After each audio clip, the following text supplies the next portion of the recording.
Hello there, welcome to the Saroy channel, wherever you are in the world, and so much love to each and every one of you. How are you doing? I do hope you're doing remarkably well.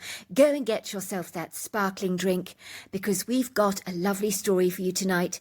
This is part 2 of the story that we listened to last night about the scientist. So if you haven't heard the first part of it, go back to part 1, and now we will continue with part 2.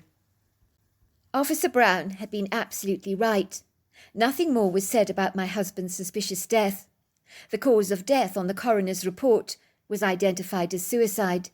I appreciated that Officer Brown had gone out of a limb to admit to me that he believed that Walter's death was not a suicide. Of course, I knew better than to query the coroner's report or kick up any kind of fuss. I didn't want what happened to my husband to happen to me. A wife shouting the odds is a mouth that may need shutting up or being silenced. One night, 2 weeks after Walter's death, I'm lying curled up in my bed, sleeping in the fetal position, with Minxie lying in my arms, fast asleep. That's when I hear a loud banging sound, similar to the night when my husband had died, when I was certain he'd cried out, "Oh no! Oh no!" which I thought was his appalled reaction to the mess that the raccoons had left behind. Now I'm certain that that was the sound he made when a plastic bag was thrust over his head, and his hands were tied behind his back while he was suffocated to death. I hate to even reflect over my husband's last hours on this earth plane. I can only hope he didn't suffer, but a small part of me feels that he might have. I'm racked with guilt about that. I feel responsible for his unheralded death. None of this would have ever transpired if I'd managed to stop my husband from blabbing to George in the first place. I am certain that George is behind my husband's inadvertent death. I remember when I met him, I instinctively disliked his uncongenial, pompous, rather haughty manner. If only I'd paid more attention to the banging sounds that inauspicious night, which we had grievously mistaken for raccoons, I might have been able to save my husband's skin. Although I'm not entirely sure that this is true. I'm sitting up in bed, my heart pounding in my chest so very fast. I can hear every single beat. The banging sound is like large dustbins clanging against each other, but it seizes my attention sharply. With a pronounced sense of consternation, I'm now convinced that raccoons are not raiding my bin. This is definitely another noise. I quickly grab an iron rod from the fireplace in my bedroom, cautiously climbing down the sweeping staircase. I was quick to put on a pair of trainers, as wearing slippers might be a treacherous, slippery mistake to make, especially if there is someone loitering around my farmhouse. I might need to defend myself. It's when I'm in the kitchen that I see a glowing light coming from my husband's laboratory. Oh my God! The laboratory door is wide open. Someone is in there ferreting around. I was sure I'd locked it. Maybe the intruder has a skeleton key. I creep stealthily and cautiously towards the laboratory. I can see a man poking through my husband's folders. I know he must be after the silver folder that contains my husband's latest scientific breakthroughs. I creep forwards in the darkness. My visibility is compromised and obscured. I collide clumsily into a wheelbarrow that I forgot was in the yard. It makes a loud crashing sound. I see the light swiftly going out in the laboratory. I hear a man's feet darting away. I pull myself unsteadily off the ground, observing the stranger. He's dashing over the neighbour's fence, running through their yard. I get the distinct impression he's young, a rather handsome-looking man in his 20s. Not someone you would ever think was capable of this kind of nonsensical, iniquitous behaviour. I watch him now, hurrying towards the thicket of trees, which finally meets the road, where I imagine that's where his car is possibly waiting in the wings, ready for him to make a hasty escape. I then drag myself back into the house, calling my niece. I can't be alone right now. I just can't. Someone was meddling around in my husband's laboratory, looking for the silver phial, which I stealthily hid under my bed, possibly not wisely. I'm now beginning to feel like a hunted animal, really afraid. What if this man comes back?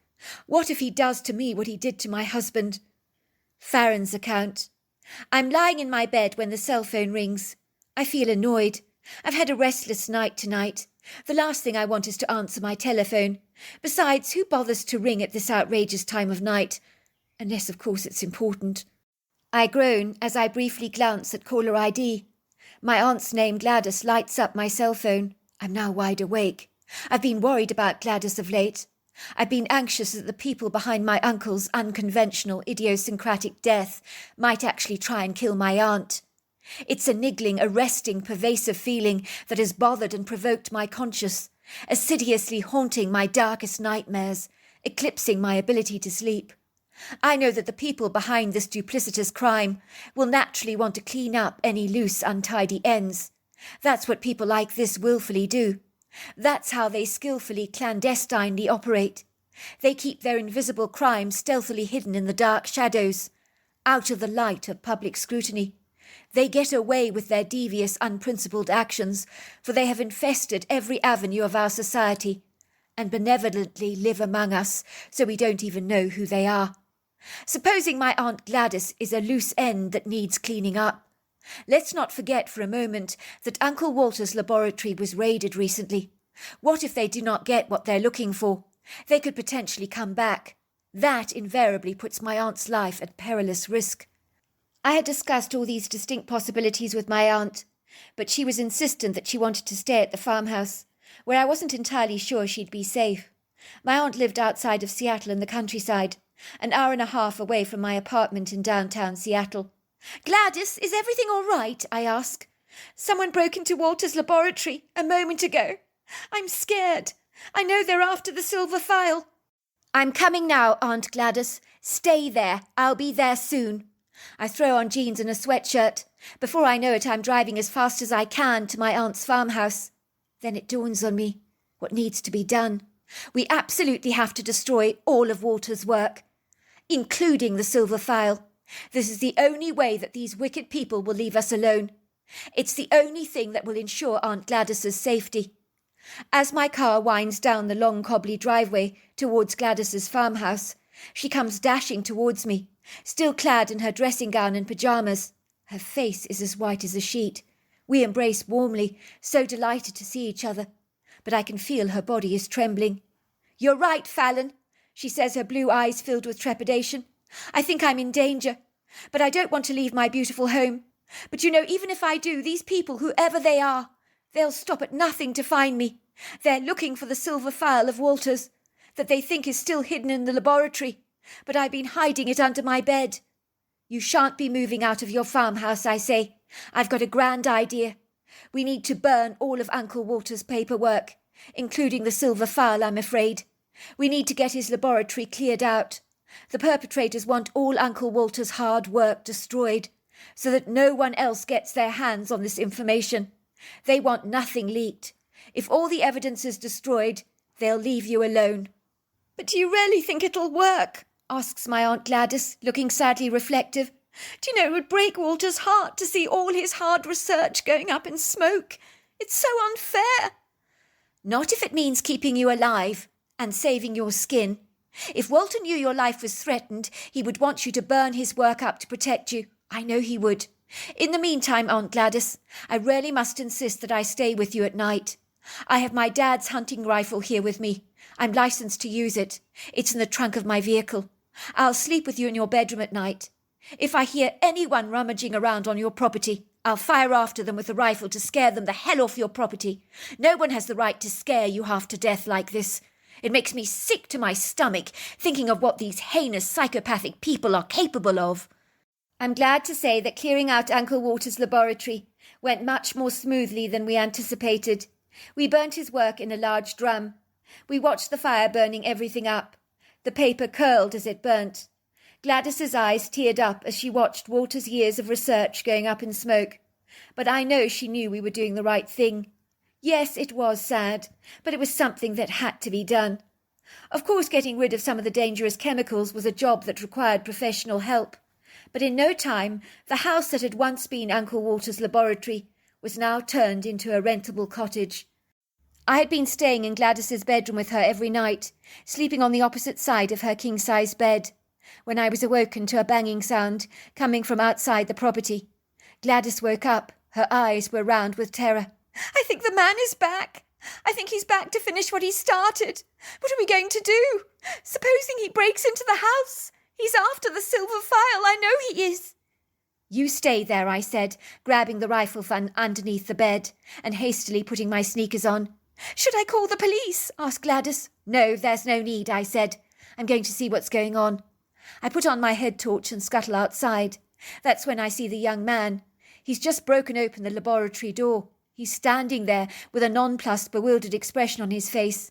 He stares vacantly at the laboratory to see that it's completely cleared out. He doesn't look like the insane maniac I was expecting to see, but like a rather young, handsome-looking man.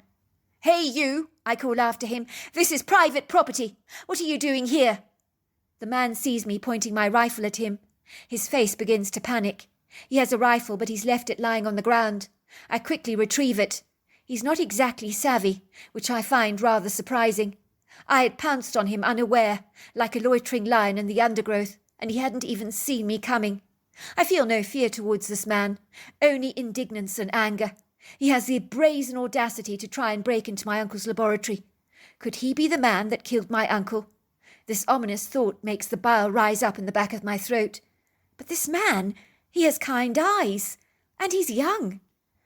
Don't shoot, says the man holding up his hands. Don't shoot, please. Why did you kill my uncle? Was it you that put a plastic bag over his head? It was you that smothered him to death. I know it was. Your uncle was a very bad man. I was told he was producing dangerous airborne viruses in his laboratory, designed to kill innocent people in the world. He needed to be killed. Someone had to do the job. I was doing the world a favour getting rid of him. People like him are treacherous traitors to humanity. They need to be dealt with. I feel about this very, very strongly. So you admit you smothered my uncle with a plastic bag? I say, positioning the rifle at his head. You do realise I could blow your head right off. I told you, your uncle was a very bad man. He deserved what he had coming to him. People like him deserve to rot in hell. They're the piranhas of our society. Who told you that my uncle was a bad man? The man who paid me to get rid of him. He gave me the classified information, he said, handing me a piece of paper, which I scan with horror. You do realise that this is all lies? Granted, it looks official and legitimate, but I promise you none of this is remotely true. You've been set up. Who is this man that paid you to get rid of my uncle? I don't know him personally. I've already said too much. All I know is he told me that your uncle was a very bad man, with a duplicitous agenda that would cost innocent human lives if he was allowed to get away with his science. You do realise this is all absolute lies. Granted, it looks official and legitimate. I'll give you that. But I promise you, none of this is remotely true. You've been guilefully set up. Who is this man that paid you to get rid of my uncle? I don't know. I've already probably said too much. All I know is he informed me that your uncle is a very, very wicked man, with a duplicitous agenda that will cost human innocent lives. You're an idiot. How could you do something so recklessly idiotic, without even realising what you're doing? Let me give you a word of advice, if I may. I don't care how official or classified the information may appear that you receive. There are evil people in this world of ours, real psychopaths. I know this because of my uncle's work. Over the years, he's received numerous death threats based on his research. Don't believe everything someone tells you. Not everything you hear is true. You've been exploited by powerful, affluent people, most probably, in high positions in our society, who have lied to you for their own agenda. If you must know, my Uncle Walter was the kindest man you could ever hope to meet. He was working for the good of humanity, finding cures for diseases, to make the world a better place. My uncle would never harm the hair on a man's head.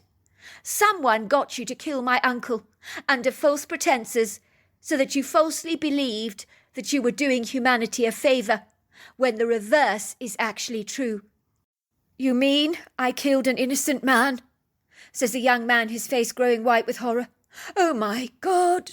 Oh my God! What a fool I've been! His eyes cloud over with tears. He actually cries. I'm struck by how young and naive he is. I almost feel sorry for him. That's exactly what I mean. The man's face looks crestfallen. "I work for a team of vigilantes," he explains to me. "We're all young. Our aim is to make the world a much better, safer place. We are given inside information on traitors to our nation that need elimination. We're paid good money to surreptitiously complete the jobs. We don't mind exterminating evil men. It's for a good cause." You shouldn't accept what you're told as fact. Some of the people that might be hiring you may be exceedingly nefarious. You could potentially be killing good men, like my Uncle Walter, who was doing great things for humanity. You really need to watch your backs. "There he is! Over there," says the man. "That's the man that employed me to kill your uncle, over there. He asked me to come back to look for a Pacific silver phial that contains the deadly recipe for the pathogen your uncle is supposed to have created. He's insisted that the information is in a silver phial. But last time I was here I couldn't find it anywhere. He informed me he'd come to help me look for it tonight. He knows what it looks like. He's the one that told me your uncle was a traitor to the nation, needing taking down. He gave me the classified paperwork." I recognise this man at once. He's a scientist my Uncle Walter has known over the years called George. I did meet him a couple of times at my uncle's barbecue. I never liked him. The vigilante grabs his rifle from my hand and begins to fire after George involuntarily. I can see he's seething with anger. George has not seen either of us. But when a rifle is fired after him, he flinches. His eyes grow as round as saucers. He observes me standing with the vigilante. "You manipulated me! You made me kill an innocent man! How could you? I have to live with the guilt on my conscience! You lied to me! I'm going to kill you for that!" George begins to hightail it through the backyard. He climbs speedily over the fence, running across the field towards a thick thicket of trees, with me and the vigilante in hot pursuit of him. I'm running after George, who I've gleaned is clearly a scientist working for the dark side of some large corporation that wants to shut people like my Uncle Walter up due to his groundbreaking research. I want answers.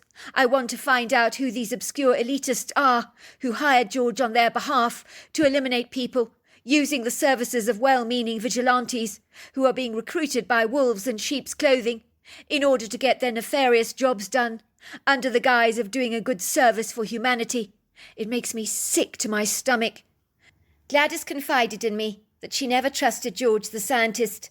Just one look at his sheepish, incriminating face. I know he's guilty of this heinous crime. He's behind recruiting this young man in killing my uncle on behalf of the big guns. Before long, we're running in the woodgrove as fast as we possibly can. Both me and the vigilante are firing after George, but we keep missing him with our shots. George is a scheming, treacherous, devious, crafty character with the unscrupulous personality of a black mamba. He seems quite capable of dodging our bullets. Even though he's not at all athletic, he's actually pathetically puny. I'd never normally shoot after a man, but if someone is responsible for killing a much-loved member of my family, I'm sorry the boundaries have shifted dramatically. The rule of law does not apply as far as I'm concerned. I need to stand up for my Uncle Walter and the good that he represented. On the face of it, under no circumstances am I ever going to let a rattlesnake like George, this pompous, self-righteous, arrogant, whistle-blowing scientist, get away with his guileful iniquities and treacherous betrayal of my uncle's great inspirational work. The forest is dark and menacing. The trees, with their tall, vertical humanoid shapes, stand up like proud giants in the velvety, black, tenebrous infirmament, their pointed heads reaching up into the twilight, while their needled boughs swagger slightly in the whistling wind that swooshes through the forest as it howls like an angry, formidable, yowling cat. The moonlight is not generous or accommodating on this bodeful, inauspicious night, almost as if the forest itself has sided with the evil that cloaks it in a heavy oppression that is so tangible you can actually feel it sucking the oxygen directly out of your lungs, leaving you feeling breathless and faint with exhaustion. Me and the vigilante are valiantly undaunted. Both of us have revved up the engines of our bodies significantly, like two powerful motorbikes, as we pursue George relentlessly. I wish the moon wasn't stealthily hiding in the shadows so that our visibility is clandestinely shrouded, so that there are ambiguous, indeterminate moments when George's fleeing body disappears and almost vanishes from sight. I thank God I'm wearing a head torch on my head, trainers on my feet, as I glide over the tumultuous rocky earthen floor, over a rich confetti of fallen twigs and leaves that rustle and snap under my rubber heels. My heart is racing like a speedboat. Sweat is gathering between my collarbones and the back of my neck. Even my long brown hair has not been unaffected by the moist humidity, the steam that my body has engendered. As I run, I can see the obscure shapes of ferns and underbrush that fringes our pathway. The viridescence of the fauna and flora has been pilferaged, as it surreptitiously accommodates this dusky darkness with baleful silhouettes that rather remind me of evil gnomes that almost appear to be mocking us. They only add to the uncongenial, hostile feeling of this woodland oasis. We can see George's back slipping through the woods. He moves with the stealth of a robber, the speed of a fast animal.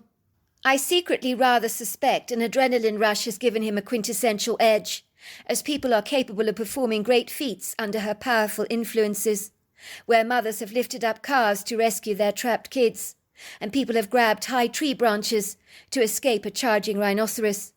I barely notice that the crickets on this night have failed to chirp.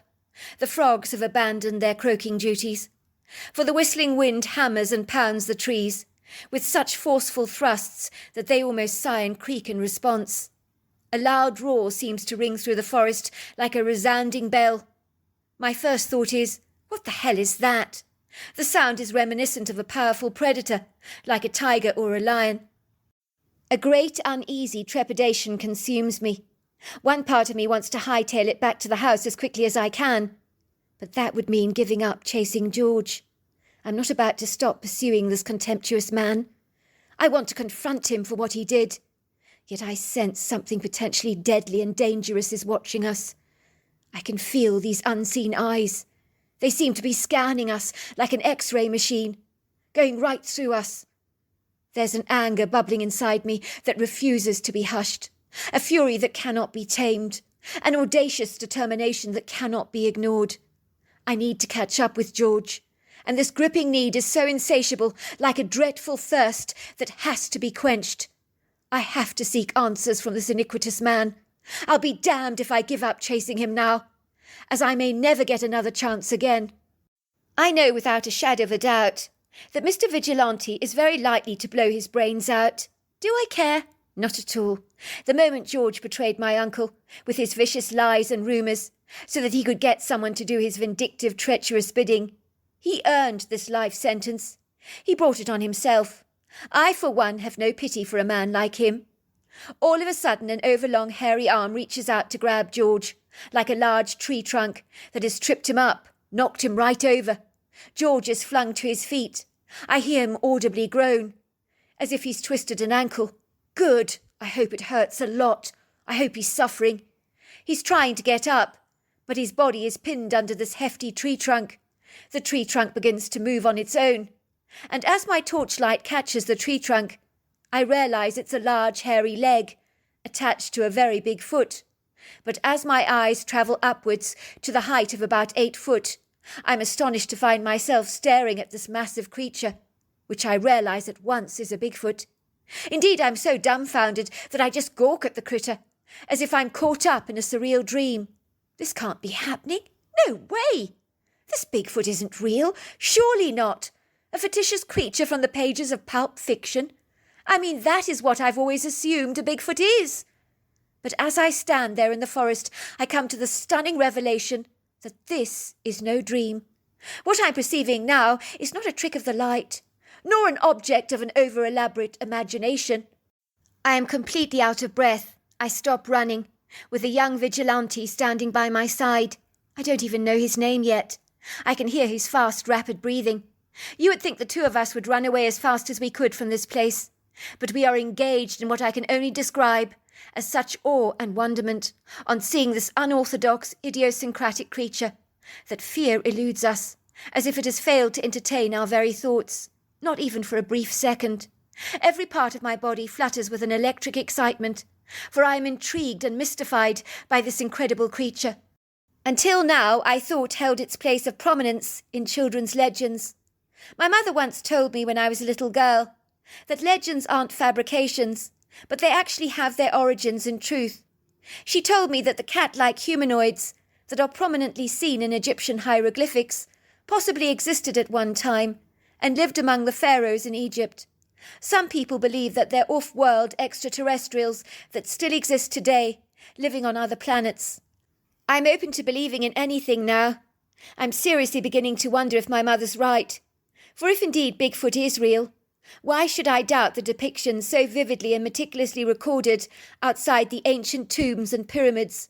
As why would the ancient Egyptians fastidiously document anything that wasn't actually real?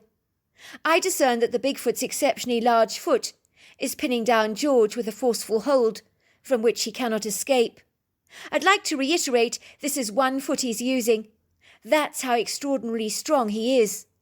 The Bigfoot studies us through his astute, sharp-witted, deep-set, expressive eyes that are the colour of rich burnt caramel. It really feels as if he's reading us like a book. I notice his human-like face has a noble, regal quality about it, as if he's someone of prominent importance and high standing, maybe among his own kind. For his outer worldly, engaging, convivial presence has a kingly quality about him, rather like Aslam in the fictional children's book, The Lion, the Witch and the Wardrobe. I just sense this Bigfoot's intelligence and a spiritual depth about him that seems almost angelic, as strange as that sounds. I'm completely caught off guard and very gobsmacked when I hear the words in my head, "What must I do with him? His heart is blacker than death. His soul is mottled with evil intent. His mind is sprouting with the shoots of an insatiable greed. He works for those secret societies in your world who worship Lucifer, of which there are many, hiding in the dark shadows of your people, in positions of great power and influence.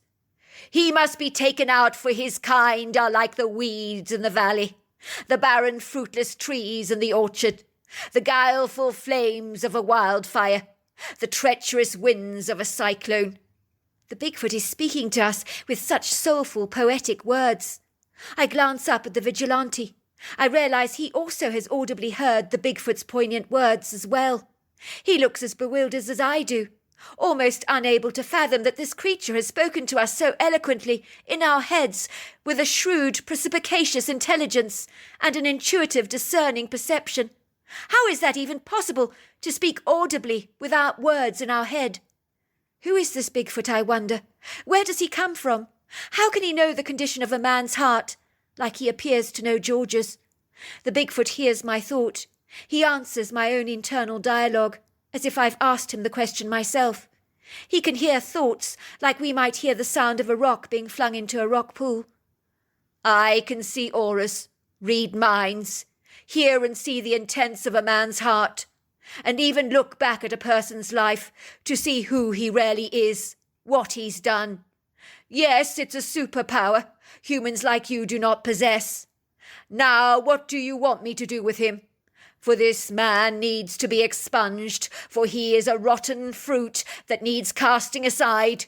For his seed is rotten, his fruit is as bitter as gall." "Don't do anything to him at the moment," I say in my head. "Keep your foot firmly on him. Keep holding him down. I have to ask him questions. I need to know why he got this vigilante here to kill my uncle." "You think this man will tell you the truth?" comes a Bigfoot's voice in my head.